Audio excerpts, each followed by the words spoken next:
দেখেন ভাই, আমরা কোন ধরনের শিক্ষা অর্জন করতেছি বা আমরা কোন ধরনের জ্ঞান অর্জন করতেছি, আমরা কি একবার এই কথাটা চিন্তা করেছি যে আমরা যেই জ্ঞানটা অর্জন করতেছি বা যে জ্ঞানটা শিখতেছি, এই জ্ঞানটা কি আমাদের আখিরাতে কাজে দিবে নাকি শুধু দুনিয়াতেই কাজে দিবে?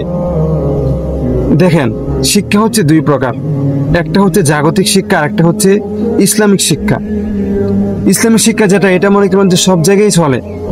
এটা কাল কিয়ামতের ময়দানেও আপনাকে ইসলামিক শিক্ষায় আপনাকে জিজ্ঞাসা করবে। ফেরেশতারাও কবরে গেলে ইসলামিক শিক্ষায় জিজ্ঞাসা করবে। আমাদেরকে দুনিয়াবী শিক্ষা এটা কেউ জিজ্ঞাসা করবে না। আর যেটা জাগতিক শিক্ষা আছে, জাগতিক শিক্ষাটা হচ্ছে আপনার দুনিয়াতে চলাফেরার জন্য, দুনিয়াতে আমরা থাকার জন্য বা চলাফেরা করার জন্য এটা প্রয়োজন। ঠিক আছে, জাগতিক শিক্ষা প্রয়োজন ততটুকু যতটুকু আমরা কি চলতে গেলে লাগে। কিন্তু দুনিয়াবী শিক্ষা এটা তো শুধু আমরা দুনিয়াতেই দাপট দেখাতে পারবো শিখে। কিন্তু আপনি কি এই শিক্ষাটা শিখেছেন? যে শিক্ষাটা কাল